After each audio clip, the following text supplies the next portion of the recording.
లోకేష్ యువజన ఫౌండేషన్ ఆధ్వర్యంలో హోలీ సంబరాలు ఘనంగా నిర్వహించారు. ఫౌండేషన్ రాష్ట్ర అధ్యక్షులు మండపాక సుబ్బు, వైస్ ప్రెసిడెంట్ చెరుకూరి సాయిరాం వర్మ, కాకినాడ నగర ఫౌండేషన్ అధ్యక్షులు బత్తుల సూర్యప్రసాద్, ఫౌండేషన్ రూరల్ అధ్యక్షులు మండపాక నాగబాబు, మార్వాడి సోదరులు హరీష్ విక్రమ్ కుమార్, భీమారం మార్వాడి సోదరుల సమక్షంలో హోలీ కేక్ కట్ చేసి అనంతరం ఫౌండేషన్ రాష్ట్ర కమిటీ ఏర్పరిచిన అల్పాహారం, భోజనాలు మార్వాడి సోదరులకు పంపిణీ చేశారు. సుబ్బు మాట్లాడుతూ ప్రధాని నరేంద్ర మోడీ, సీఎం చంద్రబాబు మహిళలకు అనేక సంక్షేమ పథకాలు అమలు చేస్తున్నారని, వాటిని అర్హులైన మహిళలు అందిపుచ్చుకొని ఉన్నత స్థాయికి చేరుకోవాలని సూచించారు. మార్వాడి హరీష్ మాట్లాడుతూ తెలుగుదేశం పార్టీ ఆధ్వర్యంలో ఎన్డీఏ కూటమి అనేక సంక్షేమ కార్యక్రమాలతో దేశం అభివృద్ధిలో జరుగుతుందని అన్నారు. ఈ కార్యక్రమంలో మహిళా ఫౌండేషన్ అధ్యక్షురాలు అన్నపూర్ణ, అడప జగదీష్, విక్రమ్ సింగ్, మిజోరాం జగదీష్, పృథ్వీ ఫౌండేషన్ సభ్యులు, మార్వాడి సభ్యులు పాల్గొన్నారు.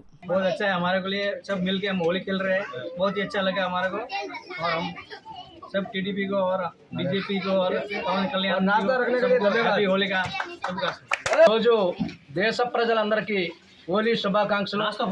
ఈరోజు మా సోదరుడు మరి మహావీర్ శెట్టి గారు, తర్వాత యువత అంతా ఈరోజు నారా లోకేష్ యువజన ఫౌండేషన్ ఆధ్వర్యంలో మహాకూటమి హోలీ పండుగ జరుపుకోవడం మాకు చాలా సంతోషంగా ఉంది.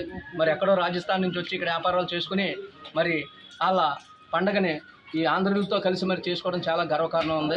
అదేవిధంగా నరేంద్ర మోడీ గారు, పవన్ కళ్యాణ్ గారు, నారా చంద్రబాబు నాయుడు గారు, నారా లోకేష్ గారు, టీడీ జనార్దన్ గారు, మన సిటీ ఎమ్మెల్యే వనమాడి కొండబాబు గారు, బుచ్చుబాబు గారి ఆధ్వర్యంలో ఈ మహిళా సోదరులందరికీ నా హోలీ శుభాకాంక్షలు తెలుపుతూ మరి కార్యక్రమానికి అండగా ఉన్న సోదరులు వీరిద్దరికీ నా హృదయపూర్వక అమలు తెలుపుతూ